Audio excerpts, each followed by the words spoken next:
Hello, everyone. This is Suzanne at The Gospel Truth. Welcome back. It's been a few days, and I apologize for that. I guess I need to stop apologizing. I know that you all are very patient for what I'm going through with my chronic pain issues, and I do appreciate that. And I don't always want to dwell on that. We have been very busy getting ready for Ron's surgery. It's coming up here very quickly. In about 2 weeks, June 17th. And I'm going to have a lot of preparation to do, of course. I'm going to make sure that there's some meals cooked ahead, things that are easy to fix. I'm going to make sure that the house, laundry's caught up, the house is in order. He has everything he needs here. And these things take a lot of planning, don't they? And I know that soon I will be getting up and taking Sam out in the mornings, and that will be a huge adjustment for me. But I know with the Lord's help, we'll be able to get through it. And you do what you have to do when you have to do it, when you have no choice, right? But I'm praying that God will give me the strength to do what I need to do during this time. Okay, we are back in our book, Master Potter and the Mountain of Fire. And when we last left off, Purity has now passed away. And Conrad is still not accepting it. He's asking the Lord, please take me instead. Don't take her. Raise her from the dead, please. Well, that was not God's plan for Purity. So now we are in chapter 50. We've got 66 chapters in this book. We are heading down the home stretch. I do plan on having this book all finished up before Ron's surgery.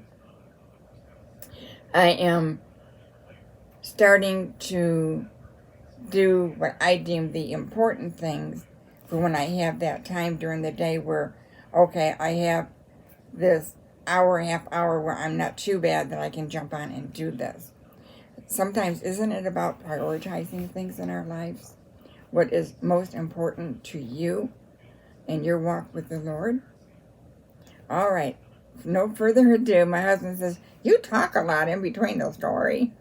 I said, well, yeah, I'd like to add my thoughts in here and there. And I said, I think that enhances the story a little bit.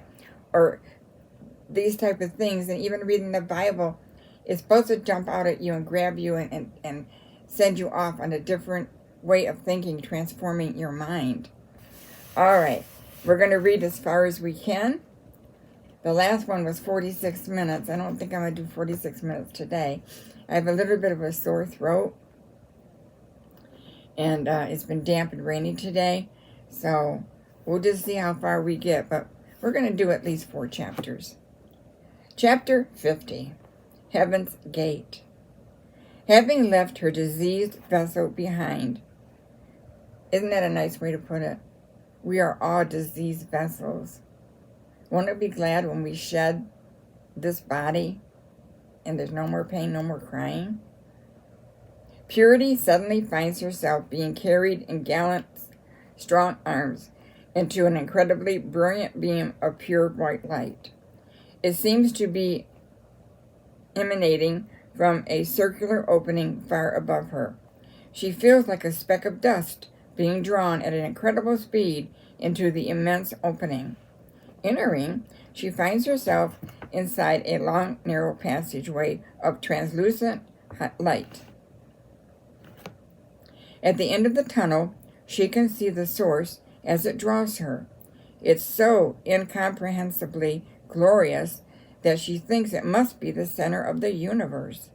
She watches a wave of dazzling light break off from the source and move toward her. As it touches her, it gives off the living emotion of warmth and comfort as healing floods her spirit. It passes on through her into the darkness far behind her. She welcomes another wave of light as it breaks off and comes toward her. With greater intensity than the first, it passes through her entire being and feels like liquid peace flowing through and remaining in her. liquid peace. Doesn't that sound nice?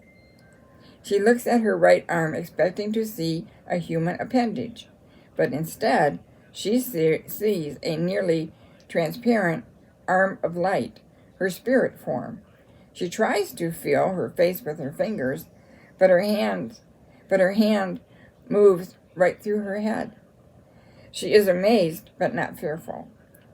No one can be fearful in such a glorious place.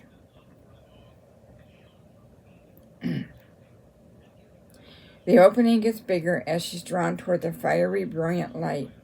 It looks like a mountain of the most spectacular diamonds in the world, radiating from all its facets in this splendorous light. In the distance, another wave of light breaks off and rushes toward her.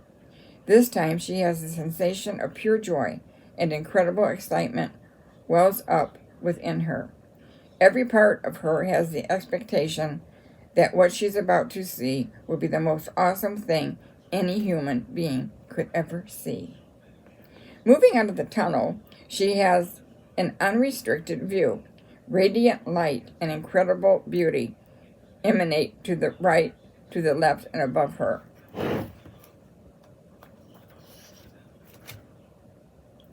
I must have come from Earth, through the galaxies, and into the hub of the entire universe. The focal point of all life and power is suddenly before her. As she stands in the center, it seems brighter and more glorious than the outer extremity. The constellations in the universe must find their energy source from this focal point, she whispers. The glorious sun. A magnificent person stands in the center of this blazing light, surrounded by dazzling brightness. Life itself pulsates from this radiance, and an incredible, loving voice comes out of the center. His speech becomes as thoughts to her. I've been waiting for you. She feels his penetrating light search the inner secrets of her heart. Waves of his fiery love wash over her spirit, cleansing her of all shame and fear. This overwhelming love heals her broken heart and touches her deep within. She finds herself weeping uncontrollably in his presence. It is so amazing that he has totally forgiven her and accepted her as she is. This reminds me of the movie I Can Only Imagine, the song I Can Only Imagine. Will I stand in his presence? Will I fall to my knees? Will I sing hallelujah? Will I be able to sing at all? Stepping forward, she finds herself disappearing, immersed in brilliant light. Right in the center, as it opens up, she sees a man's bare feet with dazzling white garments around his ankles. Her eye travels up to see his chest and his arms outstretched, welcoming her. Then she looks up to see his beautiful face. But the most radiant and powerful light seems to be emanating from the pores of his skin. The light coming from his face is so much brighter and more intense that it makes all the other light around him dim. His face shines 10 times brighter than the sun, and he has garments of light, and his radiance fills the universe. His white hair is blowing as if in a breeze, but his face is shrouded in brilliance. Such purity, such holiness, such beauty. You're so beautiful, beyond what I ever felt or dreamed. If you had revealed this pure beauty, I wouldn't have been able to tolerate it. All of the earth would be consumed by your majesty. No wonder you didn't show me in the natural realm who you are in the fullness of your glory.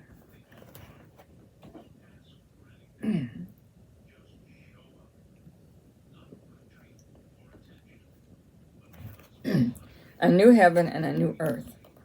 Purity moves closer to the radiance that surrounds his face. He moves to one side, and now she can see a brand new world, a new heaven and a new earth hanging in space behind him. A vibrant green pasture with a crystal clear stream and rolling hills come into focus. Tall, magnificent mountains rise in the distance under a sapphire blue expanse. Birds of all shapes and sizes, in colors she's never seen before, soar in the heights of this majestic place. She realizes she can understand their songs, and they all are singing praises to God. Abounding with life, the unearthly flowers and trees vibrate in a celestial symphony, everything alive and resonating with praise and worship. As she looks at the grass in front of her, she sees the same glory that was emanating from Master Potter, radiating throughout his entire creation. Heavenly fragrances and sounds, a glorious orchestration of beauty and harmony fills her new being, empowering and exhilarating her. This new world is totally unstained by sin, a perfect creation. Master Potter has created her to live here. Heart bursting with joy, she whispers, I'm finally home. I'm finally home. Wow. Do you want to return? Eager to explore, Purity is suddenly back in Master Potter's presence. He steps in front of her, shielding her view. After what you've seen, do you wish to return? I don't think so. That would be my answer. Like, what? Are you kidding me? I worked all my life to get here. I strive to be with you in heaven one day. No more pain, no more death, no more crying. I don't think I want to go back. What does Purity say? Purity stands on the threshold of eternity, where there is no more death, no more tears, no more suffering. That sounds pretty good to me. Looking behind her is the tunnel of darkness, and she knows sickness and loneliness are there. She can hear the voices of Comrade and her mother pleading, Purity, please come back.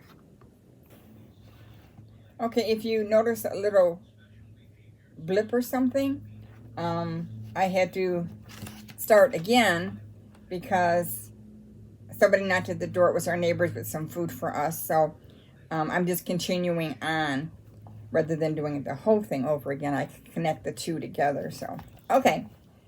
So we were at, she can hear the voices of Comrade and her mother pleading, Purity, please come back.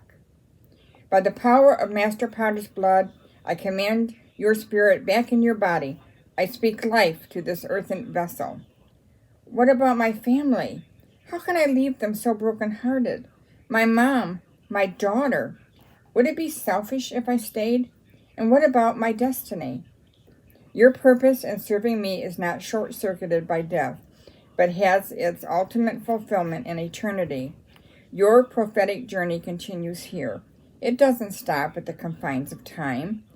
You remain a part of their lives and will intercede for them along with the cloud of witnesses that have come before you until the day they join you. The cloud of witnesses. Remember that, Hebrews? We are surrounded by such a cloud of witnesses. His fiery eyes lovingly gaze upon her. The choice is yours, Purity. How could I ever leave you? I love you so much. Glorious garments of intercession are placed upon her as he escorts her into realms of glory. Her worship is like perfumed adoration as they dance to the celestial symphony entering heaven's gate. Chapter 51. Almost defeated. You take a sip.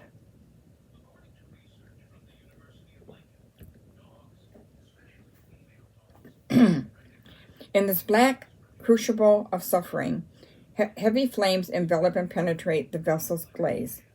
It bubbles into molten glass and fuses into the glowing vessels in the tremendous heat. In the midst of the intense pressure, Beloved doubles over in grief as the shocking news hits her that Purity is gone. You know, when we lose a loved one and the grief really all of a sudden hits you, the reality of it, because when my late husband passed away, you're so busy making arrangements going to Social Security, doing what you need to do, getting all that behind you, moving perhaps. And then all of a sudden, I know I found myself in my apartment, my new apartment, and it hit me. This is my apartment. Michael's not going to walk in that door. And for a long time, I couldn't go to a movie theater. I was very uncomfortable going out to eat. I finally made myself start doing that. And then eventually, God has a way of taking that grief and turning it into joy. So it is a process. She screams into the billowing black smoke. Master Potter, why didn't you heal her? She hears her voice echo throughout the chamber. Comrade, I hate you. She never would have been sick if it wasn't for your sin. You did this to her. You killed purity. Oh, wow, beloved is really bitter. Flinging herself down on the shelf, she curls into a fetal position and wails. How will I ever live without her? We were just becoming a family, and now I've lost her again forever? On the lower shelf, Comrade sobs inconsolably. I killed her, and beloved hates me. I deserve to die. Sweet Adoration and the other vessels weep with Comrade. It's not your fault, Comrade. She wanted to be with Master Potter, says Joyful. We prayed in Master Potter's name. Why wasn't she healed? Comrade, God's ways are sovereign. We don't know why, but we must choose to trust him now more than ever, says Sweet Adoration. You did all you could do, Comrade, says Generosity. The other little mugs silently agree. It's a mystery, and we only see in part, adds Champion. Comrade dissolves into tears. But I loved her. She was like my own little girl. On the top shelf, a distraught, long-suffering embraces beloved, saying, I don't understand why this happened. We believed, we prayed. Why does he allow his people to suffer and die? I think that is a question that has been asked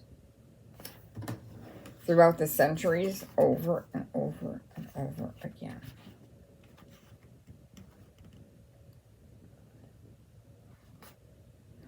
On the top shelf, I think I read this, but we'll do it again. Her distraught long-suffering embraces beloved, saying, I don't understand why this happened. We believed, we prayed. Why does he allow his people to suffer and die? Fearless and Harvester are shocked. Not used to handling emotions in front of others, they find it hard to express their own grief. Tears roll down the cheeks of the two big vessels as they attempt to comfort beloved. I'm so sorry, beloved, and I know I can't understand the loss you're going through, but I'm going to stand and proclaim his goodness and faithfulness with you, says Harvester. Fearless chimes in. We're the ones hurting. We will see her in eternity. You know, I bet she's with him right now. Thanks for all the pat answers, thinks beloved, still curled on the floor. How could any of you understand what it's like to lose my daughter twice? So this is what she's thinking but not saying aloud. Have you ever done that?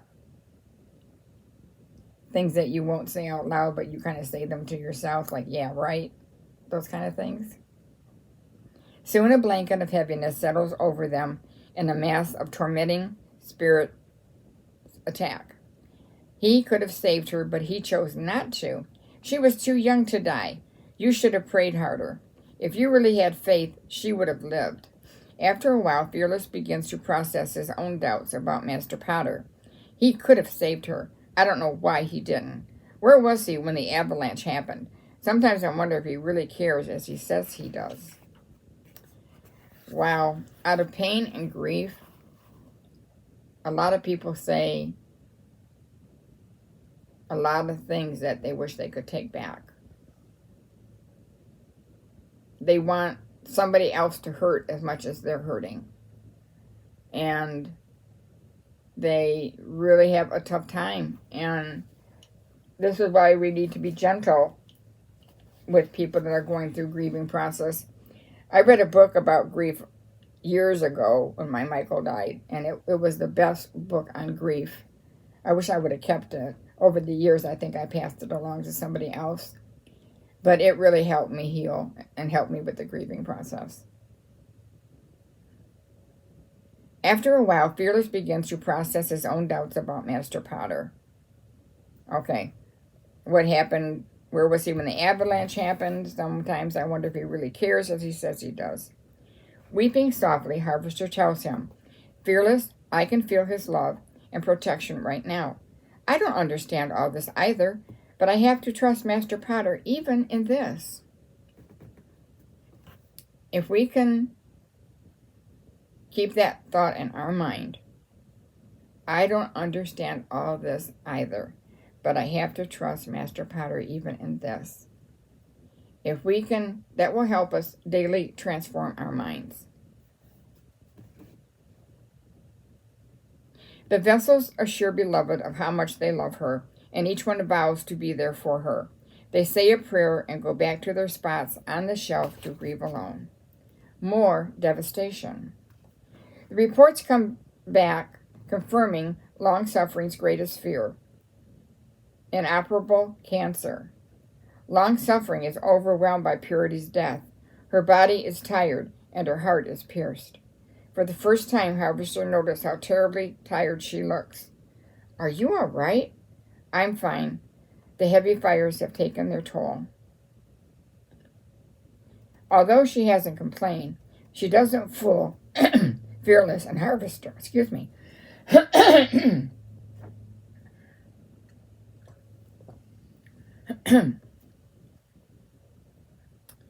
She doesn't fool Fearless and Harvester, and they insist that she rest. Relieved to no longer have to hide her pain around her friend, she shares the report. Fearless tries to comfort long-suffering by assuring her that he will get the intercessors fasting and praying for her. Long-suffering has inoperable cancer. Sometimes in life it seems like one thing after another. Purity has lost her daughter, and now long-suffering has discovered and found out that she has inoperable cancer. Sometimes things come in wave after wave after wave. Harvester says, I'm glad you haven't told Beloved. She couldn't stand another blow right now. Oppressive spirits of hopelessness have already caught the scent of long-suffering's fear. They move in quickly to abolish her faith and sap her already weakened frame. Now that Purity's gone, you're next on our list. Master Potter won't heal you. You're old and useless. You'll never fulfill your destiny. Just give up. Holy Spirit's presence sweeps around long-suffering, sending the attacking demonic forces fleeing in fear. Can you forgive your mother for abandoning you so many long years ago, long-suffering? Sadly shaking her head, she says, she remarried a wealthy man, left Comfort Cove, and never came back for me. How can I forgive that? Shaken faith. Purity's death and tragic news of long-suffering's cancer shake the intercessors to the core. In the midst of Master Potter's fire, another strong demonic wave is released. Deaf and dumb spirits pounce on their grief, bringing condemnation and accusations in an attempt to wreck the vessel's faith and silence their voices forever. Frustrated, they wonder if their prayers work. Some begin to question why more aren't healed. Discouraged, Harvester asked, why did he save me and not Purity? You know, we can't second-guess God. We'll never win at that game. We must have faith, understanding, and trust in the Lord. Fearless compassionately tells him, Master Potter wanted you to live, Harvester. Obviously, you have an assignment on this side of heaven he wants you to fulfill. There are mysteries we can't understand, and Purity's death is one of them. Spirits of doubt and unbelief plant more lies in the vessel's minds. It's not a mystery. Healing just doesn't work. I think, said one of the other canisters, that healing was just to get the early church started. It's not for today. Look how many people we prayed for who have died, says Abbas, forlornly. We're probably all next. Long-suffering is not healed either, says the spirit of doubt. It's just too painful to be disappointed again and again. You should definitely quit praying for healing, says the demon spirit of unbelief. Harvester got healed, says Golden Incense. It worked for him. Unbelief continues to whisper, oh, sure, you've had that rare miracle from time to time, but that can really be attributed to positive thinking. Golden Incense discerns the enemy's strategies and asks the Lord how to strengthen the weary troops. After putting on her armor, she digs into her arsenal of weapons and takes out golden keys and unlocks the heavens with worship and adoration. We can't give up now. Long-suffering and the others need a miracle. If we quit praying, they could die. Everyone, get your armor on. In the raging fire, so thick and black they can no longer see or feel Holy Spirit, the doubting vessels offer a sacrifice of praise by faith. Praying and singing in the Spirit, they enter into unity. Soul travail rises up amidst their prayers as they refuse to believe the lies of the enemy and purpose in their hearts to trust in Master Potter's goodness.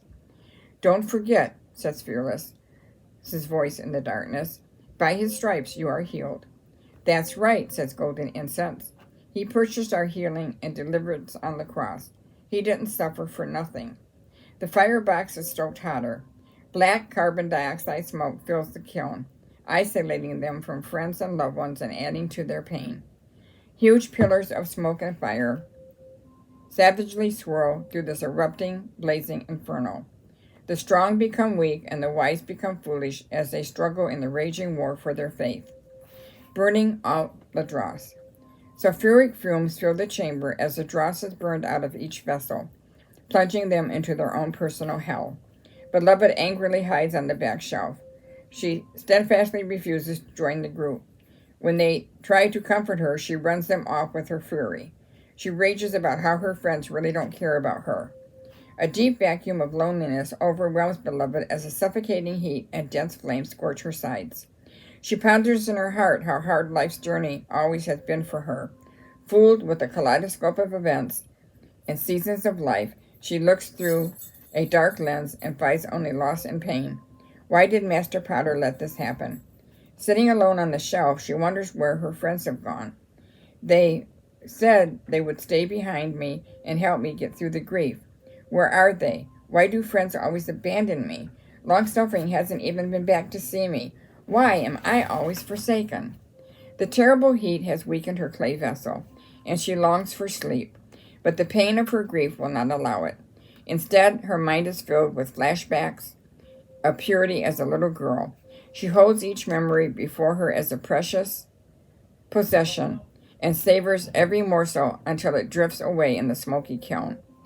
Sleeplessness and fatigue take her deeper into the spiral of grief. She sees 10-year-old Purity on the outskirts of deeper life, begging her to come back. She sees herself running toward her daughter, crying, I'm coming, I'm coming.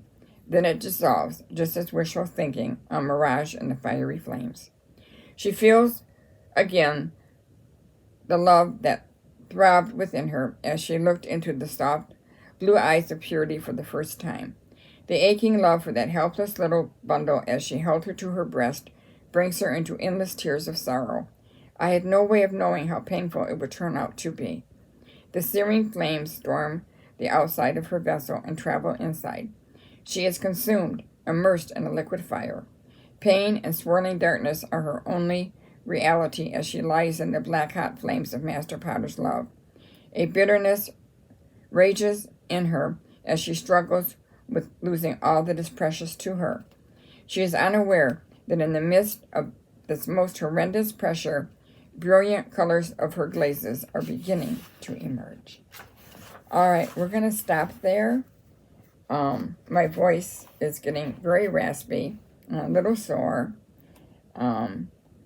So we read chapters 50 through 50 and 51.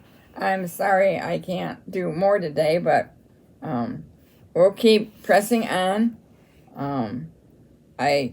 We have the rest of the week pretty much freed up as far as not having to go anywhere. So we should be able to do quite a few chapters for the rest of this week. So listen, you have a blessed day in the Lord. I love each and every one of you. You're also very precious to me. Take care for now. Bye-bye.